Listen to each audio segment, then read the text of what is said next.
Whiskey Studios, high atop Barley's Tap Room on Washington Street in downtown Greenville, South Carolina. I'm Russ Heaps, and welcome to this episode of Big Jon in 5. And this is where I get my good buddy here, Big Jon Richards, to pick a beer from one of Barley's 75 or so taps, and we sniff it, we sip it, we kibitz about it, we learn a little bit about the brewery, sometimes we even learn a little bit about brewing.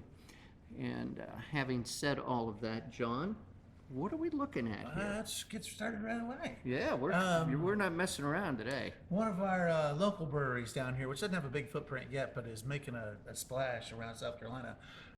Two Blokes, they're a couple years old now, and they've really just started coming into our market upstate here, just a few months ago. Where are they out of? Charleston? Or? Mount Pleasant. Mount Pleasant. Yeah, okay. Charleston area.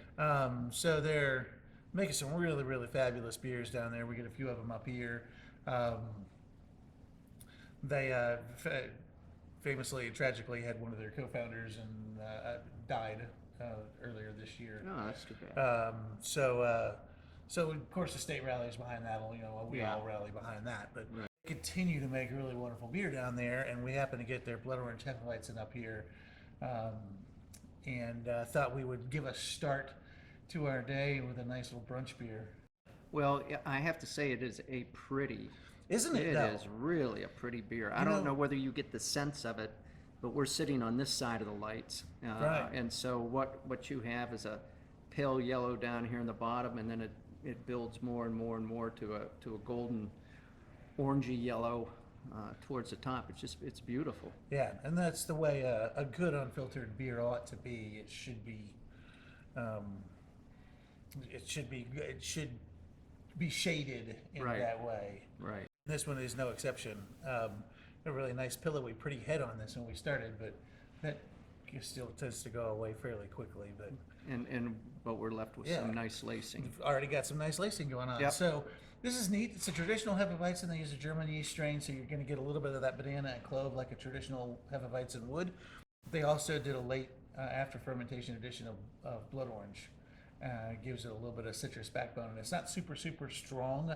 It's not a big fruit beer bomb, but it gives it that citrus back on the end of it that I think is really nice and sort of Americanizes it a little. So let's give it a shot. All right.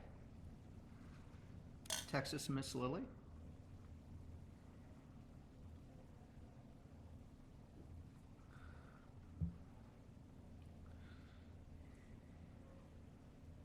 Yeah, a little bit about that bread in there, a little cereal. Yep.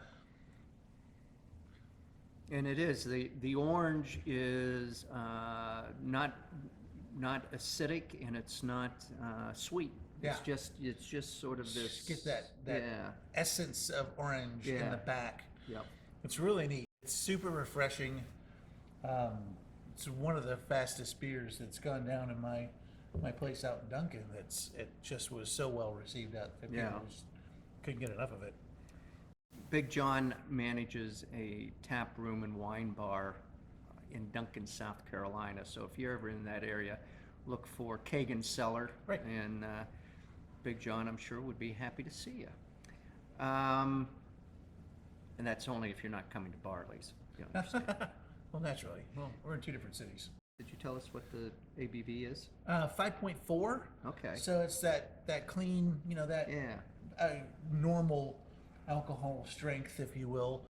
Still enough to get your attention. If you put them down, but definitely sessionable. That would be a great brunch beer. Oh yeah, and that's legitimately.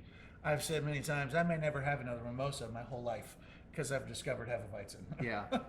This is really. And tasty. it's so man. Sit down with one of these and a big plate of eggs Benedict. Mm-hmm. Oh man, it will change your life. Yeah, it's pretty good. Absolutely, it's pretty good. Two Blokes. Are these Australians? One of the recently passed away founder was Australian, okay. And so that was of course where some of that started from. They have a derby hat as their logo, and he was pretty famous for wearing that little derby hat, or oh really? Or at least sporting a comedy version of it from Yeah. time to time. But Kind of fun. yeah, no, it's good stuff. Make a lot of this traditional style stuff with a little bit of a twist to it.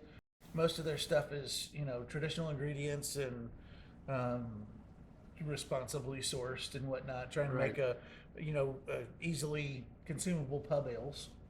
So they do wonderful work. And if you're down in Charleston and Mount Pleasant area, which is North Charleston, then this is a place I would recommend.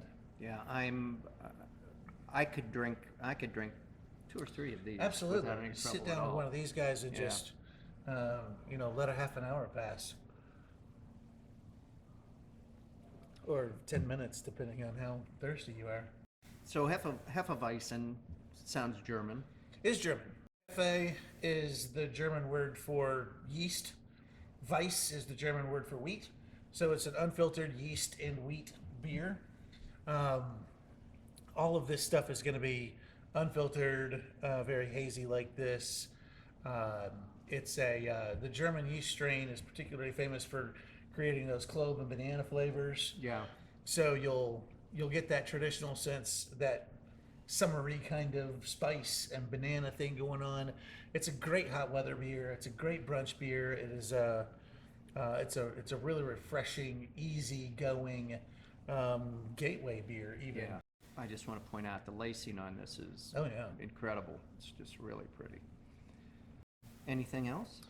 That's probably the extent of it. The gist of it? Yeah. You gave us the gist of it? Right.